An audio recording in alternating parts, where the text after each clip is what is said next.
नमस्कार, दिल्ली न्यूज में आपका बहुत बहुत स्वागत है। चलिए देखते हैं आज की 15 फटाफट बड़ी खबरों को। अरविंद केजरीवाल ने की अंतरिम बेल की तारीख बढ़ाने की मांग। दिल्ली शराब नीति घोटाला केस में जमानत पर चल रहे मुख्यमंत्री अरविंद केजरीवाल ने सुप्रीम कोर्ट में नई याचिका दायर की है। इसमें उन्होंने अपने स्वास्थ्य का हवाला देकर जमानत को 7 दिन बढ़ाने की मांग की है। वहीं इस याचिका को लेकर बीजेपी ने अरविंद केजरीवाल पर निशाना साधा है। विभव कुमार को नहीं मिली जमानत, स्वाति मालीवाल केस में याचिका खारिज। दिल्ली के सीएम अरविंद केजरीवाल के पीए विभव कुमार को 30,000 कोर्ट से झटका लगा है। कोर्ट ने विभव कुमार की जमानत याचिका को खारिज कर दिया है। विभव कुमार पर आप सांसद स्वाति मालीवाल के साथ सीएम हाउस में मारपीट करने का आरोप है। विभव कुमार ने जमानत अर्जी दाखिल की थी जो खारिज हो गई है।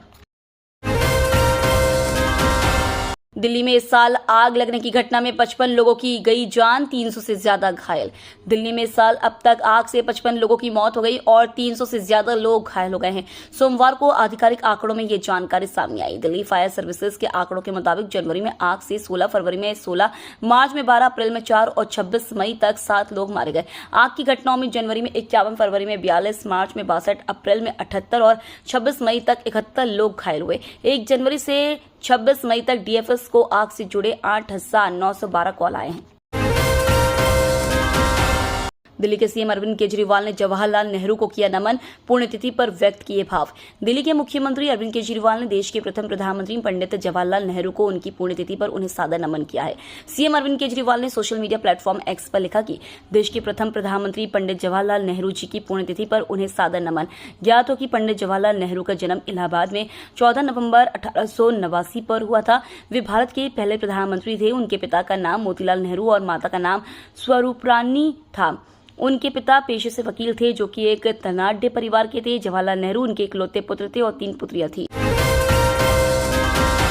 दिल्ली के बच्चों के अस्पताल में आग पर एक्शन में आप सरकार, मंत्री भारद्वाज ने बुलाई हाई लेवल मीटिंग। दिल्ली के बच्चों के अस्पताल में आग पर एक्शन में आप सरकार, स्वास्थ्य मंत्री सौरभ भारद्वाज ने बुलाई हाई लेवल मीटिंग। पूर्वी दिल्ली के विवेक विहार स्थित बच्चों के निजी अस्पताल में आग लगने की घटना पर दिल्ली सरकार एक्शन में आ गई है। दिल्ली के स्वास्थ्य मंत्री सौरभ भारद्वाज ने अस्पताल में आग के बारे में चर्चा के लिए आज एक हाई लेवल बैठक बुलाई है। बैठक में बढ़ती गर्मी को लेकर भी चर्चा होगी। दरअसल रविवार को बताया कि विवेक विहार में न्यू बॉर्न बेबी केयर अस्पताल में शनिवार रात आग लगने से 7 नवजात बच्चों की मौत हो गई थी और 5 अन्य घायल हो गए थे। अधिकारियों ने सोमवार को इस बारे में जानकारी देते हुए कहा कि यह बैठक दिल्ली सचिवालय में होगी। इसमें स्वास्थ्य विभाग के अधिकारी उपस्थित रहे। नमो भारत को लेकर बड़ी खबर। दिल्ली से मेरठ तक आरआरटीएस कॉरिडोर तैयार। करीब 82 किलोमीटर लंबा दिल्ली गाजियाबाद मेरठ आरआरटीएस कॉरिडोर अब लगभग पूरा हो चुका है। इसके साथ ही दिल्ली में सभी आरआरटीएस स्टेशनों का निर्माण कार्य भी तेजी से जारी है और सभी स्टेशन आकार ले चुके हैं। दिल्ली में आरआरटीएस कॉरिडोर की कुल लंबाई करीब 14 किलोमीटर है। इसमें से 9 किलोमीटर का हिस्सा एलिवेटेड है और 5 किलोमीटर का हिस्सा भूमिगत है। ये दोनों सेक्शन अब लगभग तैयार हो चुके हैं। दिल्ली में वायाडक्ट निर्माण कार्य पूर्ण होने से सराय काले खां से लेकर मेरठ के शताब्दी नगर तक लगभग 57 किलोमीटर के एलिवेटेड हिस्से में वायाडक्ट निर्माण पूर्ण हो जाएगा। अरविंद केजरीवाल के लिए गया दिल्ली हाई कोर्ट। याचिकाकर्ता वकील को मांगनी पड़ी माफी। दिल्ली हाई कोर्ट ने सोमवार को एक वकील पर लगाए गए 1 लाख रुपए के जुर्माने को माफ कर दिया। वकील ने मुख्यमंत्री अरविंद केजरीवाल को जेल सरकार चलाने के लिए उचित व्यवस्था की मांग करने वाली जनहित याचिका दायर की थी। कोर्ट ने कहा था कि याचिकाकर्ता वकील ने अपनी गलती को स्वीकार कर लिया है। उसे दिल्ली राज्य कानूनी सेवा प्राधिकरण के निर्देशों पर सामुदायिक सेवा करने का निर्देश दिया है। कोर्ट ने साथ ही वकील को निर्देश किया है कि अगर वह आगे कभी कोई याचिका दायर करता है तो उसे लागत आदेश के साथ ही छूट आदेश की एक प्रति भी देनी होगी। दिल्ली में 49 डिग्री के करीब पहुंचा पारा। ये इलाका रहा सबसे गर्म। राष्ट्रीय राजधानी दिल्ली में गर्मी और गर्म हवाओं से लू से हालात खराब हैं। पूरी दिल्ली भीषण गर्मी की चपेट में। मौसम विभाग ने गर्मी को लेकर रेड अलर्ट भी जारी किया है। दिल्ली के कई इलाकों में सोमवार को तापमान 48 डिग्री पार कर गया है। गर्मी को लेकर ऐसी स्थिति अभी कई दिनों तक बनी रहने की संभावना है। दिल्ली के मुंगेशपुर का इलाका सोमवार को सबसे गर्म रहा, जहाँ तापमान 48.8 डिग्री सेल्सियस दर्ज किया गया। वहीं नवजफगढ़ में 48.6, नरेला में 48.4, पीतमपुरा में 47.6, पूसा में 47.2 और जफरपुर में 47.2 डिग्री सेल्सियस दर्ज किया गया। फेक इंटरनेशनल फोन कॉल से जल्द मिलेगी राहत, केंद्र सरकार ने जारी किए निर्देश। फर्जी नंबरों के जरिए फेक कॉल के मामले लगातार बढ़ते जा रहे हैं। ऐसे में साइबर क्राइम से लोगों को बचाने के लिए केंद्र सरकार सजग है।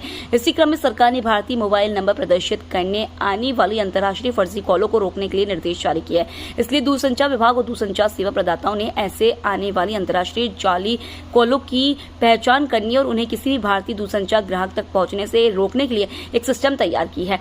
अब ऐसी आने वाली अंतर्राष्ट्रीय जाली कॉल को ब्लॉक करने के लिए टीएसपी को निर्देश जारी किए गए हैं।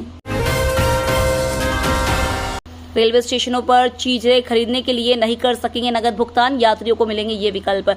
यात्रीगण कृपया ध्यान दें, आज से रेलवे स्टेशनों पर खान पान आदि की चीजें नगद नहीं बल्कि ऑनलाइन ही खरीद पाएंगे। उत्तर रेलवे की ओर से आदेश जारी कर कहा गया है कि सभी वेंडर सिर्फ ऑनलाइन पेमेंट लेंगे। इसे 100% अनिवार्य किया गया है। आदेश के अनुसार 28 मई से रेलवे स्टेशनों पर नगद लेकर सामान नहीं बेचा जाएगा। इसमें यात्री चाय, बिस्किट, नमकीन आदि बिना ऑनलाइन पेमेंट के नहीं खरीद सकेंगे।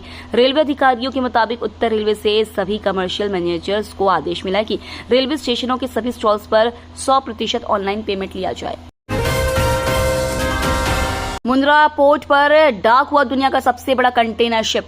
दुनिया का सबसे बड़ा container ship MSC ANNA Bharat के मुंद्रा पोर्ट पर पहुंचा। ये जहाज फुटबॉल के 4 मैदान के बराबर है। इसकी लंबाई 399.98 मीटर और क्षमता 19,200 फुट इक्विवेलेंट यूनिट है। TU कंटेनर ढोने वाले जहाजों की क्षमता मापने का इंटरनेशनल पैमाना है। ये जहाज इतना विशाल है कि भारत में सिर्फ मुंद्रा पोर्ट पर ही इसे डॉक किया जा सकता है। मुंद्रा पोर्ट 35,000 एकड़ में फैला हुआ है। 1 जून को इंडिया ब्लॉक की मीटिंग, केजरीवाल, स्टालिन, तेजस्वी और अखिलेश को न्योता। इंडिया ब्लॉक ने 1 जून को सर्वदलीय बैठक बुलाई है, जिस दिन लोकसभा चुनाव के 7वें और अंतिम चरण के लिए मतदान होना है। लोकसभा चुनाव 2024 के परिणाम 4 जून को घोषित होंगे। उसके 4 दिन पहले इंडिया गठबंधन के सभी सहयोगी दलों को नई दिल्ली में आयोजित होने वाली बैठक में भाग लेने के लिए आमंत्रित किया गया है। इंडिया ब्लॉक की यह बैठक इसलिए भी महत्वपूर्ण है क्योंकि यह दिल्ली के मुख्यमंत्री अरविंद केजरीवाल के तिहाड़ जेल में आत्मसमर्पण करने से 1 दिन पहले बुलाई गई है। दिल्ली में 1 जून को होने वाली इंडिया ब्लॉक की मीटिंग में शामिल नहीं होगी टीएमसी ममता। तृणमूल कांग्रेस 1 जून 2024 को होने वाली इंडिया गठबंधन की बैठक में शामिल नहीं होगी। सूत्रों के मुताबिक टीएमसी ने इसकी वजह भी बताई है। सामने आया है कि मीटिंग वाले दिन ही लोकसभा चुनाव के 7वें और अंतिम चरण का मतदान है, जिसको देखते हुए पार्टी के प्रमुख नेता व्यस्त रहेंगे। सूत्रों के मुताबिक कांग्रेस अध्यक्ष मल्लिकार्जुन खड़गे ने 1 जून की दोपहर को इंडिया गठबंधन के घटक दलों के नेताओं की बैठक बुलाई है। टीएमसी के सूत्रों ने कहा कि बैठक वाले दिन पश्चिम बंगाल में 9 सीटों पर मतदान होगा, जिनमें कोलकाता की 2 सीट शामिल है, जो पार्टी के लिए महत्वपूर्ण है। वीआईपी सुरक्षा में ब्लैक कैट कमांडो के एसआरजी ग्रुप की जगह लेगी सीआरपीएफ। संसद की सुरक्षा में तैनात सीआरपीएफ के पार्लियामेंट ड्यूटी ग्रुप पीडीजी को हटाए जाने के बाद वीवीआईपी सुरक्षा घेरे में भी बड़े बदलाव की आहट सुनाई पड़ रही है। अभी तक वीआईपी सुरक्षा में ज्यादातर एनएसजी, सीआरपीएफ, सीआईएसएफ, आईटीबीपी के जवान तैनात रहते हैं। प्रधानमंत्री की सुरक्षा का दायित्व एसपीजी के कंधों पर है। एसपीजी में अधिकांश जवान केंद्रीय अर्धसैनिक बलों से आते हैं। अब राष्ट्रीय सुरक्षा गार्ड से वीआईपी सुरक्षा की जिम्मेदारी वापस ली जा रही है। संसद की ड्यूटी से मुक्त हुए सीआरपीएफ के पीडीजी दस्ते का दायरा अब बढ़ाया जा सकता है। T20 वर्ल्ड कप के लिए अमेरिका पहुंची भारतीय क्रिकेट टीम, लेकिन सिर्फ 10 खिलाड़ी आए नजर। वेस्ट इंडीज और अमेरिका में होने वाले T20 विश्व कप में हिस्सा लेने के लिए भारतीय क्रिकेट टीम का पहला बैच अमेरिका पहुंच गया है। भारतीय T20 विश्व स्क्वाड के करीब 10 सदस्य ही इस समय न्यूयॉर्क पहुंचे हैं। विराट कोहली, हार्दिक पांड्या जैसे कुछ बड़े खिलाड़ी बाद में टीम से जुड़ेंगे। मुख्य कोच राहुल द्रविड़ और बाकी सहयोगी स्टाफ ही न्यूयॉर्क पहुंचे। भारतीय कप्तान रोहित शर्मा के अलावा इस दल में जसप्रीत बुमराह, मोहम्मद सिराज, सूर्य कुमार यादव, ऋषभ पंत, शिवम दुबे, रविंद्र जडेजा, कुलदीप यादव और अक्षर पटेल भी शामिल थे। तो ये थी आज की बड़ी खबरें। डेली खबरों से अपडेट रहने के लिए चैनल को सब्सक्राइब करना बिल्कुल न भूलें। धन्यवाद।